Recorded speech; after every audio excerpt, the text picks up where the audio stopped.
There have been a lot of dumb false prophets down through history. I'm not familiar with all or even most of these false prophets, but I challenge you to find a false prophet who was dumber than Muhammad. We'll read a few passages and you can tell me if I'm right or wrong. We'll read a quick comment from Aisha about some of the worldly things that Muhammad really liked. Then we'll briefly review a topic that we've considered before, namely Muhammad accepting a poisoned meal from a woman whose family he had just slaughtered. Then we'll read a few short passages about what Muhammad did right after that. And we'll see that as dumb as you thought Muhammad was for accepting a poisoned meal from a woman whose family he had just slaughtered, he was so dumb that he learned absolutely nothing from his mistake. So, first, some worldly things that Muhammad really liked. Ibn Sa'd, Volume 1, page 469. Aisha said, "The Prophet of Allah, may peace be on him, liked three worldly objects: perfume, women, and food. He obtained two and did not obtain one. He obtained women and perfumes, but did not get food." Now, obviously, he obtained food, or he would have starved to death. Aisha seems to mean that he didn't get enough of the delicious sort of food he liked. He got plenty of perfume and plenty of women and girls, but not enough delicious food. Why is this important? Well, when we talk about Muhammad liking food and liking women, that's an understatement. Lots of men like food and women.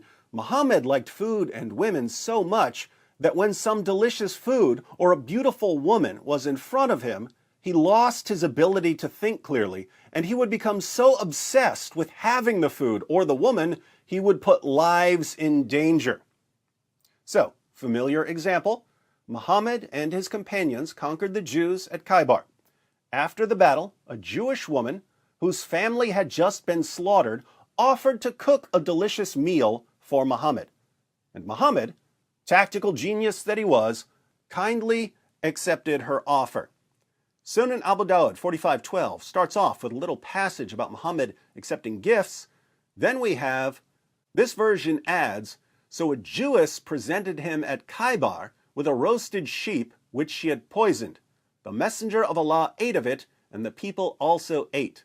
He then said, 'Take away your hands from the food, for it has informed me that it is poisoned.' Bishr ibn al-Bara ibn Marur al-Ansari died. So he, the Prophet, sent for the Jewess and said to her, 'What motivated you to do the work you have done?' She said, 'If you were a prophet, it would not harm you, but if you were a king, I should rid the people of you.' The Messenger of Allah then ordered regarding her, and she was killed. He then said about the pain of which he died, 'I continued to feel pain from the morsel which I had eaten at Khaybar. This is the time when it has cut off my aorta.'" So, this poison eventually killed Muhammad. He spent a few years in pain, and then it killed him. This story in Sunan Abu Dawud is missing an important detail. We can find the important missing detail in Ibn Sa'd, Volume 2, page 252. The Apostle of Allah sent for Zainab bint al-Harith and said to her, "What induced you to do what you have done?" She replied, "You have done to my people what you have done. You have killed my father, my uncle, and my husband.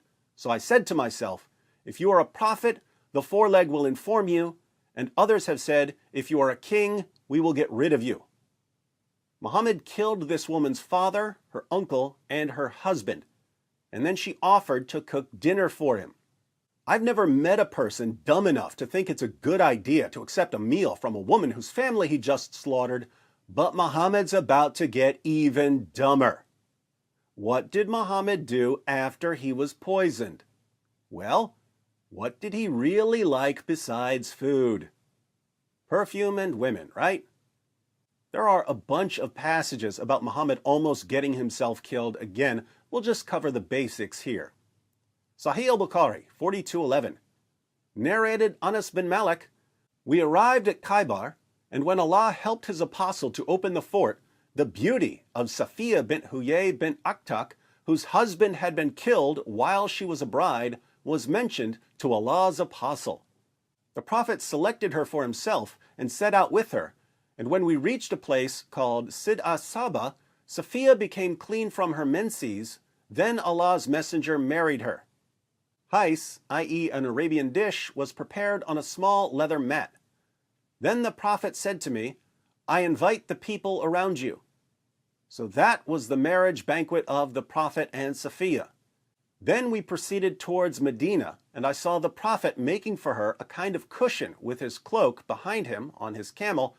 He then sat beside his camel and put his knee for Safiya to put her foot on in order to ride on the camel. This is glossing over some important details. So, Muhammad and his companions conquered the Jews at Khaybar. They divided up the spoils of war, and one of Muhammad's companions took Safiya as his sex slave. But then Muhammad heard how beautiful she was. As we just read, the beauty of Safiya bint Huyay bint Akhtak, whose husband had been killed while she was a bride, was mentioned to Allah's apostle. The prophet selected her for himself. But she had already been given to someone else as a sex slave, so Muhammad had to buy her. What did he buy her with? Sunan ibn Majah 2272. It was narrated from Anas that the prophet bought Safiya for 7 slaves. This woman was so beautiful, Muhammad bought her for 7 slaves, so he could have her for himself. But there was a problem. Muhammad had just slaughtered the woman's father, her brother, and her husband. In fact, Muhammad had tortured her husband to death. Then, after killing her father, her brother, and her husband, he decides to take her as his new bride because she was so beautiful. Watch how one of his followers realizes how stupid this is. The History of At-Tabari, Volume 39, page 185. While the prophet was lying with Safiya, Abu Ayyub stayed the night at his door. When he saw the prophet in the morning, he said, God is the greatest. He had a sword with him. He said to the prophet, O messenger of God, this young woman had just been married, and you killed her father, her brother, and her husband. So I did not trust her not to harm you. The prophet laughed and said, Good. Now, Muhammad didn't get killed, but that was just dumb luck, because he had put himself in the same situation he had put himself in when the woman poisoned him. He let Zainab bint al-Harith cook him a meal after he had killed her father, her uncle, and her husband. His stupidity there got one of his companions killed, and he eventually died because of his stupidity. But right after he was poisoned, he hears about a beautiful woman named Safiya, whose father, brother, and husband he had just killed, and he just can't resist. He has to have her. So he has sex with her, then falls asleep. Safiya didn't kill him, but she could have. Muhammad's companion, Abu Ayyub, stood outside Muhammad's tent all night with a sword in his hand, thinking to himself, Are you serious? Muhammad just got poisoned because he couldn't resist some roasted lamb, and now he's about to get stabbed or smothered because he couldn't resist a pretty face? I challenge you to find a dumber false prophet than this. That's one dumb prophet, but it's far from the only reason why Islam is false.